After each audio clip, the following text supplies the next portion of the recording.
7:14 minutos, hoy en Noticiero Venevisión, tragedia en Los Chorros. Encuentran muerta a la directora ejecutiva de Se Nos Ayuda, su esposo e hija de 13 años. Caos por el clima, 2 muertos y un desaparecido dejan lluvias en Aragua. Vías cerradas, 18 árboles caídos, viviendas y vehículos dañados dejan aguaceros y granizo en Mérida. Para el 14 de noviembre se llevará a cabo las audiencias sobre la disputa entre Venezuela y Guyana en la Corte Internacional de Justicia. Comando de campaña, Jorge Rodríguez desconoce a autoridades de Guyana. Fin de semana colosal. Venezuela cerró su participación en los Juegos Panamericanos en la 10ª posición del medallero.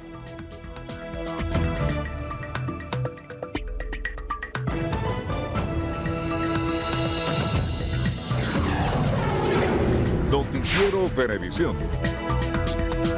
Amigos, son las 7 de la mañana, 15 minutos. Bienvenidos, emisión matutina de su Noticiero Venevisión. Néstor, continuamos con las informaciones en Noticiero Venevisión y lamentablemente tenemos que iniciar con una noticia que es muy lamentable. Comenzamos. Los cadáveres de 3 integrantes de una misma familia fueron localizados en un apartamento en Los Chorros, al este de Caracas. Uno de ellos es el de la directora ejecutiva de Se Nos Ayuda, Carolina Fernández. La organización Se Nos Ayuda confirmó que Fernández fue encontrada sin vida junto a su esposo e hija de 13 años. 2 animales también fueron encontrados muertos. El sobrino de la directora ejecutiva de Se Nos Ayuda fue quien reportó el hallazgo de los cadáveres a las autoridades. Los detalles sobre el caso están siendo investigados por el Cuerpo de Investigaciones Científicas Penales y Criminalísticas, pero presuntamente se trataría de la ingesta o inhalación de alguna sustancia nociva. Cambiamos de tema. Las intensas lluvias causaron estragos en al menos 3 estados.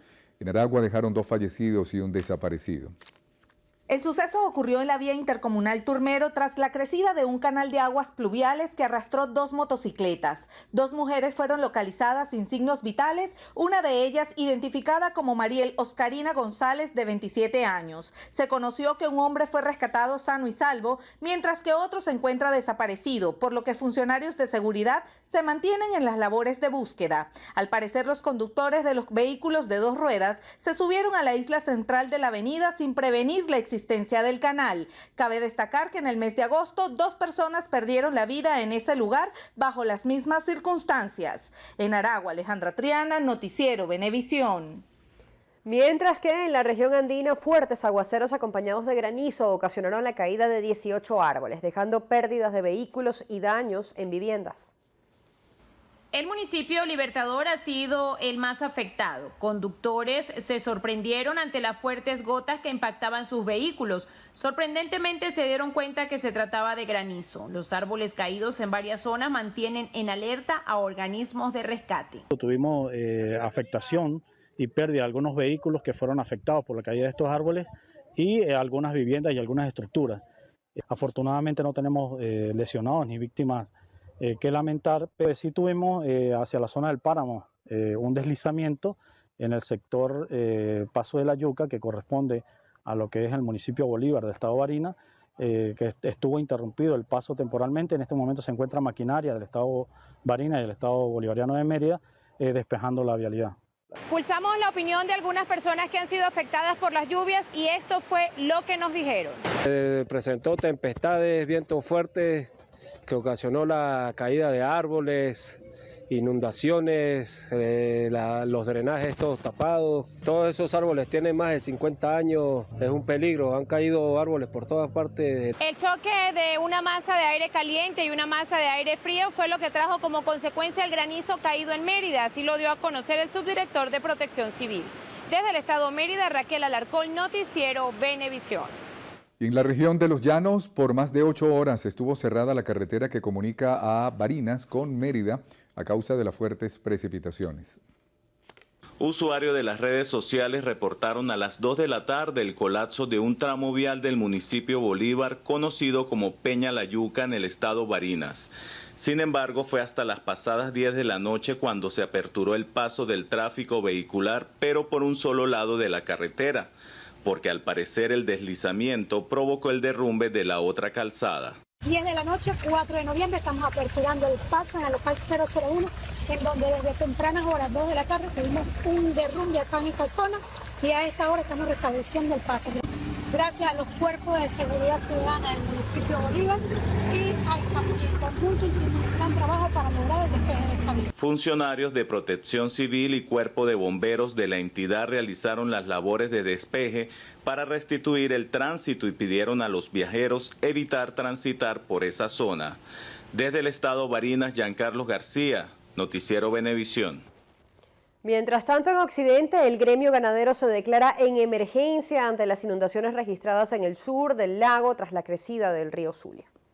El presidente de la Asociación de Ganaderos de la Cuenca del Lago de Maracaibo, Paul Márquez, señaló que los trabajos ejecutados por el Cuerpo de Ingenieros de la Armada quedaron bajo las aguas tras las intensas lluvias que ocasionaron un nuevo desbordamiento del río Zulia y que sobrepasó el dique a la altura del kilómetro 43 en el municipio Catatumbo. Prácticamente tenemos más de 90.000 hectáreas nuevamente inundadas por el río Zulia. Es una situación bien compleja. La estamos trabajando nuevamente con el gobierno nacional, con el gobierno regional y con el gobierno municipal de esa zona, para buscar estrategias conjuntas para ver si definitivamente podemos encaminar esa zona a su recuperación, tratar de recuperar esa gran cantidad de tierra inundada que no está produciendo y por supuesto que está afectando no solamente a la familia, sino también a una gran cantidad de empleos directos e indirectos. El pronunciamiento lo hizo en el marco del segundo Expo Congreso Latinoamericano de Ganadería Tropical y la segunda Expoferia Internacional de Bovino y Caprino 2023, donde el sector ganadero, agrícola, agroindustrial y comercial participa en subasta de ganado, muestra de productos, diferentes ofertas y actividades comerciales. Tenemos ponentes con los mejores profesores universitarios de Venezuela y también ponentes de más de 7 países de Latinoamérica que nos están acompañando, transmitiendo conocimientos y bueno, maneras de trabajar de otros países y nosotros también con un intercambio de conocimiento con ellos. Márquez invitó al público en general a asistir a este evento que se estará desarrollando hasta el próximo domingo en el Hotel Tibisay del Lago en Maracaibo, con la participación de más de 100 empresas expositoras. En Zulia, José Leonardo Nava, Noticiero Venevisión. Se prevé que para esta semana sigan las lluvias en diferentes partes del país, esto según un pronóstico del Instituto de Hidrometeorología de la Universidad Central de Venezuela. El instituto detalló que noviembre será el último mes con precipitaciones en Venezuela y advirtió que existe la posibilidad de que ocurran movimientos de masa en el suelo y deslizamientos de tierra en zonas altas y terrenos inestables. Ante esto, el instituto recomendó tomar previsiones como limpiar los desagües y la poda de árboles para evitar incidentes de cualquier tipo. Y en otras informaciones, Venezuela y Guyana fueron convocados por la Corte Internacional de Justicia a unas audiencias públicas para el próximo 14 de noviembre. Mediante un comunicado, la instancia internacional aseguró que serán tratados temas relacionados a las medidas provisionales solicitadas por Guyana en el laudo arbitral del 3 de octubre de 1899. Las audiencias orales se realizarán para Guyana desde las 10 de la mañana hasta las 11:30 de la mañana, mientras que para Venezuela serán desde las 3 hasta las 4:30 de la tarde. El coordinador del Comando de Campaña Venezuela Toda, Jorge Rodríguez, afirmó que Venezuela no reconoce al presidente de Guyana, Irfaan Ali, como mandatario de dicho territorio. Pero les digo, vamos más allá. Vamos a tender la mano a quien está con la oposición venezolana, siempre y cuando sea parcial por Venezuela. Vamos a tender la mano al que piensa distinto o al que no se quiere meter en política. Esto no es un asunto de política, esto es un asunto de vida o muerte, esto es un asunto de amor propio, esto es un asunto de fuerza, de soberanía, de determinación. Esto es un asunto de denunciar a un ladrón, a un lacayo ladrón, llamado Irfaan Ali, presidente de Guyana, que incluso denosta de su condición, porque él no es presidente de Guyana, él es un lacayo a sueldo del ExxonMobil. Así lo indicó durante la juramentación del Comando de Campaña de Caracas, donde Rodríguez también instó a la población a participar en el referéndum consultivo para defender los derechos de Venezuela sobre el Esequibo el próximo 3 de diciembre. Y a propósito de la juramentación de Comando de Campaña Venezuela Toda en Táchira, el gobernador Freddy Bernal destacó que el referendo consultivo por el Esequibo no es una elección político-partidista, sino un ejercicio patriota para defender la soberanía. El Comando de Campaña Venezuela Toda tendrá la tarea de buscar el acuerdo entre los tachirenses y lograr el sí por la defensa del territorio Esequibo. Que podemos tener diferencias de enfoque, podemos tener diversidad de ideología, podemos tener diversas propuestas para gobernar, eso es una cosa, pero estamos unidos en cuanto a la defensa de la patria, como lo hizo, ¿verdad?, Cipriano Castro en 1895. Ratificó el gobernador Freddy Bernal que los referendos sí son de carácter vinculante. Por lo tanto, los 5 sí a las preguntas que se hace en el referéndum va a llevar a tener efectos de carácter legal, entre muchos otros, como la creación, por ejemplo, de nuestro Estado Guayana Esequiba, que nos llevará luego a tener diputados por la Guayana Esequiba, gobernador o gobernador por la Guayana Esequiba. A partir de este lunes, a nivel municipal y regional, iniciarán las movilizaciones y actos públicos como parte de las actividades del Comando de Campaña Venezuela Toda. En Táchira, Marina Eglot, Noticiero Venevisión. En los 11 municipios del estado Bolívar instalaron el comando de campaña de cara al referéndum consultivo en defensa del Esequibo el 3 de diciembre. El gobernador Ángel Marcano informó que hoy lunes se realizarán eventos simultáneos desde Ciudad Bolívar hasta Santa Elena de Guairén. Nosotros estamos llamando a votar 5 veces sí en defensa del territorio Esequibo.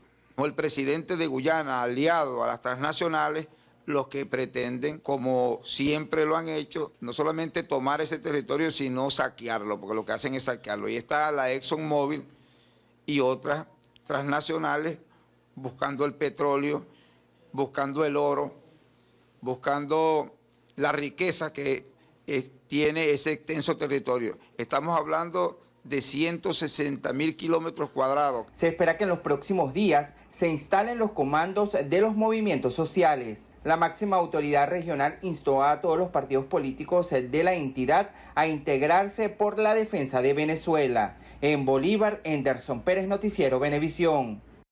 El Comité de Derechos Humanos de Naciones Unidas mostró su preocupación por las inhabilitaciones de algunos miembros de la oposición. En el quinto informe periódico sobre Venezuela emitido por el comité se señala que opositores han sido inhabilitados de cara a los comicios presidenciales del próximo año.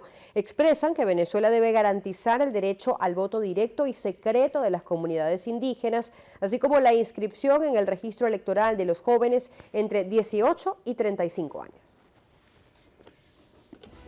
Amigos, son las 7:27, es momento de hacer nuestra primera pausa. Al regreso tendremos más información para ustedes, quédense con nosotros.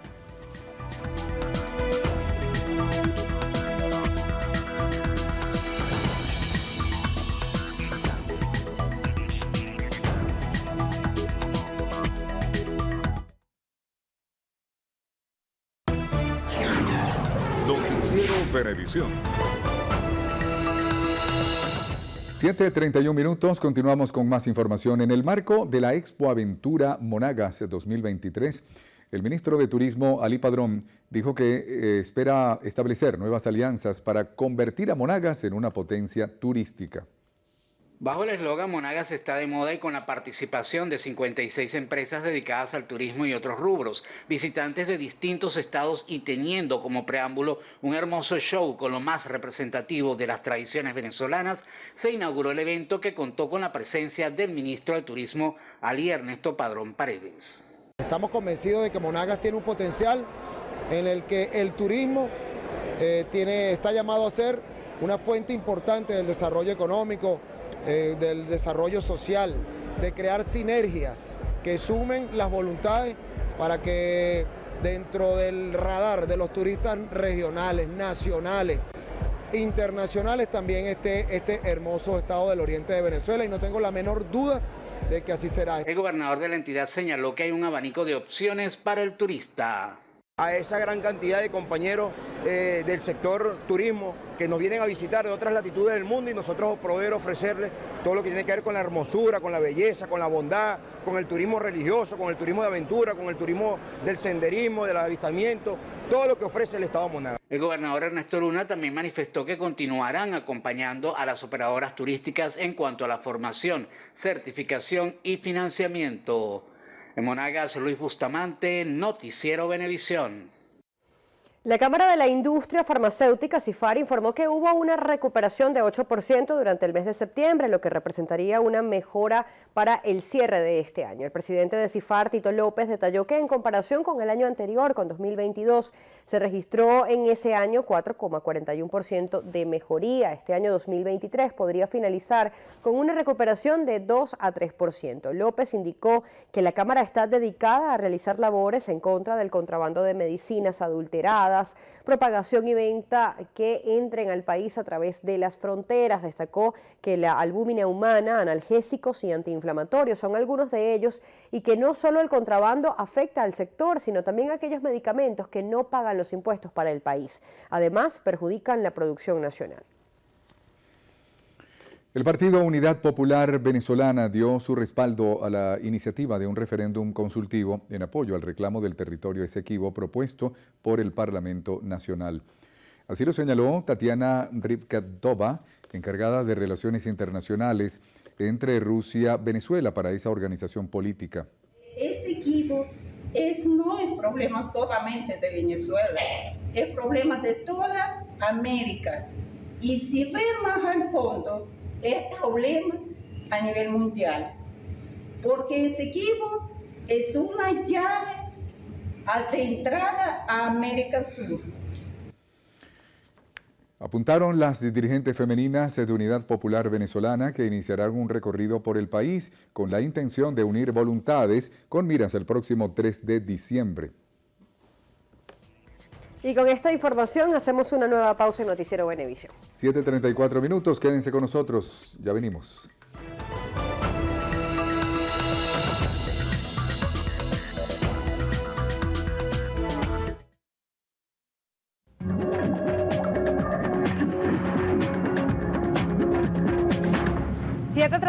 Minutos de la mañana comenzamos a revisar la información internacional en lo que pasa en el mundo. Iniciamos en Nepal, donde ya son 157 personas las que fallecieron y más de 150 las que resultaron heridas tras el terremoto de magnitud 6.4 que se registró la noche del viernes en dos remotas regiones del oeste del país. El epicentro del movimiento telúrico fue el distrito de Yayarkot, mientras miles de hogares han sido completamente destruidos. Las dos regiones afectadas se caracterizan por su carácter montañoso y difícil acceso por carretera, lo que ha complicado las labores de rescate. Aunque estas tareas continúan, las autoridades pasaron ahora a otorgar una mayor prioridad a la distribución de ayuda. Se trata del sismo más mortífero en el país desde 2015, cuando murieron casi 9.000 personas. Pasamos a Colombia, donde el Estado Mayor Central, la principal disidencia de las FARC, suspendió este domingo la mesa de diálogos de paz con el gobierno, pero mantendrá el cese el fuego bilateral pactado hasta finales de año. En un comunicado, el grupo indicó que iniciará un proceso de consulta interna con su comisión de diálogo e invita al Ejecutivo Nacional a hacer lo mismo. La negociación, que se instaló el pasado 16 de octubre e incluye este cese el fuego bilateral, fue suspendida porque, según la guerrilla, el incumplimiento ha sido total por parte del Estado a los compromisos asumidos. Por otro lado, en el caso de la guerrilla del Ejército de Liberación Nacional, esta afirmó ayer que la liberación del padre del futbolista Luis Díaz, secuestrado por ese grupo, se ha retrasado por las operaciones militares en la zona de Barrancas, en el departamento de La Guajira. En Brasil se elevó a 7 el número de víctimas mortales del fuerte temporal que afectó el estado de Sao Paulo el viernes pasado. Durante este temporal se llegaron a registrar vientos de más de 150 kilómetros por hora. Además, se derribaron centenares de árboles en varias regiones del estado más poblado de Brasil, así como postes de transmisión de energía eléctrica, lo que dejó sin luz a millones de personas. Entre tanto, en Honduras, las autoridades redujeron los niveles de alerta ante la disminución de las lluvias, que en los últimos días causaron 4 muertos, 2 desaparecidos y más de 42.000 personas afectadas. Estas alertas de 24 horas obedecieron a la saturación de los suelos a causa de las fuertes lluvias que dejan un frente frío y un sistema de baja presión en el país, donde se reportan crecidas de ríos, desbordamientos e inundaciones. Entre tanto, China se prepara con alertas meteorológicas para una inusual primera nevada este lunes en la región noreste, que podría batir récords históricos para esta época del año. Esta alerta naranja, la segunda más alta, fue emitida este domingo para tormentas de nieve, acompañada de una alerta azul por una ola de frío, vientos fuertes y condiciones climáticas severas, señaló un diario local. Se conoció que Pekín se despertó hoy con una bajada repentina de las temperaturas de más de 10 grados centígrados respecto a la semana anterior y unos vientos que alcanzaron de momento fuerza 5. Y en India, los niveles de polución del aire en Nueva Delhi superaron este domingo más de 30 veces las recomendaciones de la Organización Mundial de la Salud, lo que obligó a las autoridades a prolongar el cierre de las escuelas. Ya esta semana el gobierno local decretó la suspensión de actividades de construcción no esenciales y la entrada de camiones diésel como parte de un plan gradual que contempla medidas más restrictivas. Según un ranking mundial, Nueva Delhi volvió a repetir en el puesto de ciudad con la peor calidad del aire del mundo. La situación llega en esta época del año cuando coinciden una serie de factores como el invierno y la disminución de los vientos que impiden la dispersión de agentes contaminantes. Y en Alemania fue detenido el hombre que mantuvo como rehén a su hija de 4 años en el aeropuerto de Hamburgo. Durante el operativo de 16 horas, el funcionamiento del recinto aéreo también estuvo interrumpido por completo. Se conoció que la niña está aparentemente ilesa. Todo comenzó la noche del sábado, cuando el hombre logró llegar con su vehículo a una de las pistas, hizo varios disparos al aire y lanzó varios cócteles Molotov. La madre de la niña había acudido poco antes a la policía para reportar un posible secuestro, lo que hizo pensar desde el principio que el origen de la situación estaba en una disputa sobre la custodia. Y en Estados Unidos, el expresidente Donald Trump supera al actual mandatario Joe Biden en las encuestas de varios estados clave a un año de las elecciones que, según indicó en este caso el diario The New York Times. Las encuestas de este diario y de Siena Poll muestran que Trump, el favorito de su partido, lleva ventaja en Nevada, Georgia, Arizona, Michigan y Pensilvania, mientras que Biden se impone por poco en Wisconsin. Todos ellos son estados bisagra en los que venció el demócrata en las últimas elecciones. Y en México, música y coloridas carrozas protagonizaron en la capital de ese país el tradicional desfile que pone fin a las actividades con motivo del Día de Muertos.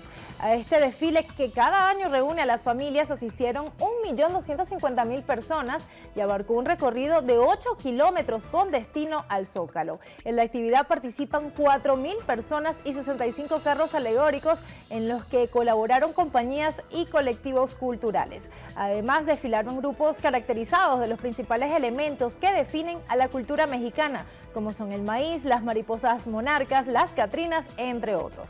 También estuvieron presentes músicos, bailarines de danza folclórica, mariachis y charros.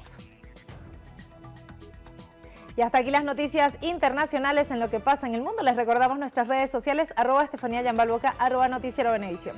Hacemos una pausa, al regreso, información deportiva con Gregorio Rojas. No se aparten.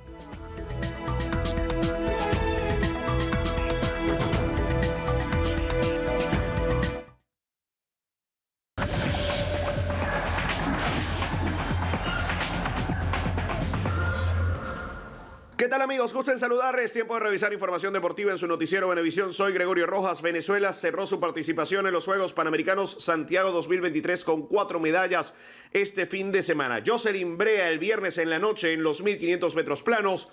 José Antonio Maita en los 800 metros planos.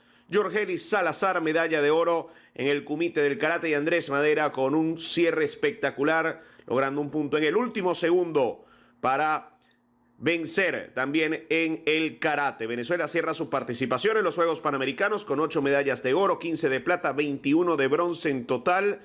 44 preseas las ganadas por la delegación criolla para ubicarse en el 10º lugar del medallero, 2 lugares más arriba que en Lima 2019. Contenta de esta segunda medalla para mi país. Me costó muchísimo porque fue un sprint final muy duro, pero saqué mi fuerza y esas agallas que tenemos las mujeres venezolanas, que no nos rendimos en nada, y nada, logré mi medalla de oro. Oye, sinceramente tenía planeado otra estrategia, era no pegarme al carril 1, ya que en los centroamericanos fue eliminado. Prácticamente correr por ese carril, abrirme bruscamente. Pero bueno, el grupo se dio, me empujaron hacia el 1 y bueno, me mantuve allí cazando toda la carrera, pero a los últimos 100 metros donde me pegó un buen remate y bueno, gracias a Dios pude llevarme la medalla de oro para mi país. Pues nada, para mí era un reto esta competencia.